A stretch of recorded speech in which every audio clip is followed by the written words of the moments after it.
Hey, Frontline fans, welcome back to Comic Frontline and Fans. You're back with me, Mike Spider Slayer, getting ready to do that all-important comic book review so you, the fans, can make a decision what comic books to buy. And today, fans, we're talking about a new miniseries from Zenescope Entertainment written by Meredith Finch. And if you're not familiar with her, she writes Wonder Woman right now, and she's doing a phenomenal job. And fans, this cover is done by David Finch, and this is The Little Mermaid issue #1. Beautiful cover here. The artwork inside is just as nice, and the artwork is done by Miguel Mondonica. I'm not sure if I said that right, so I apologize. But the artwork and the interior is just absolutely gorgeous in here. We get to see some little action scenes in here with the main character, and she's doing battle against this squid, and you get to see some great facial expressions. What's made this issue for me so well done.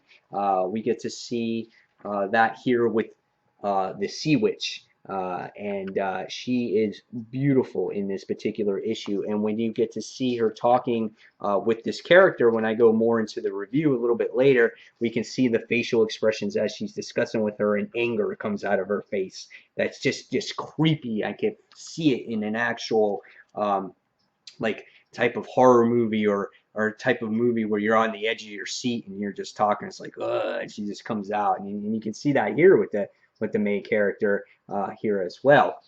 So what was this issue about? I mean, artistically, this was beautiful. And so what was this issue about, and will I be buying this issue going forward?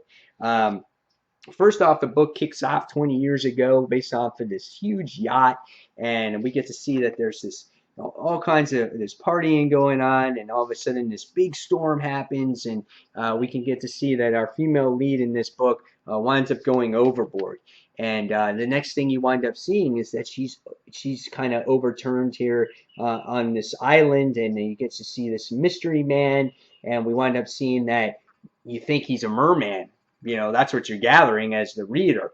And then the next thing you see is that the book goes 20 years now. It goes now into today's time, and we get to see our little mermaid here, and you get to see that she's struggling with some creature, some squid creature, and we get to see that she's just not your normal little mermaid. She is some like Hulk-like version mermaid, and we get to see that she changes here.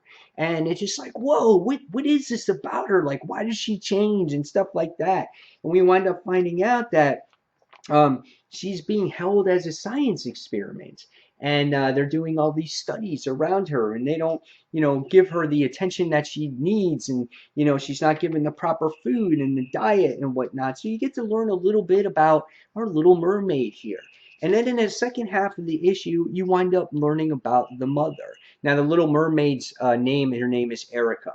And the mother, we get to see that she's in search for her daughter. She knows that her daughter's missing. And she's taking a jog along the beach. And the next thing she winds up coming across is she winds up seeing the Sea Witch, of this universe, and she's the one that has all the information. She's the one that can tell you where and what's going on. So she has this information for Erica, the mother, and she's like, I know where Erica is, and she goes. And she's like, believe me, I don't want to help you. And they have this banter back and forth that they really don't like each other. And obviously, she wants this information, but she wants something in return. And again, you can see that evil face in here.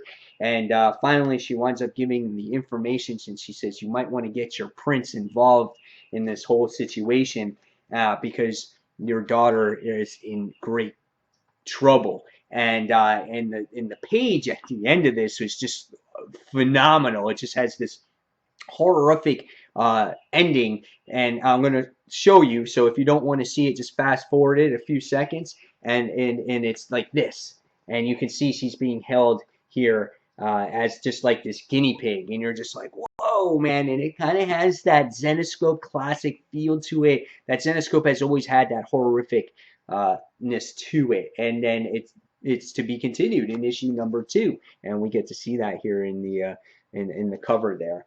And when I got done reading this, I was like, oh my God, I need to read more. I have to read more of this. I have more questions now than I ever did before. And it was just like, I just wish this was like a longer issue, or there's going to be more parts to it, because I can tell already that I'm going to love the hell out of this series.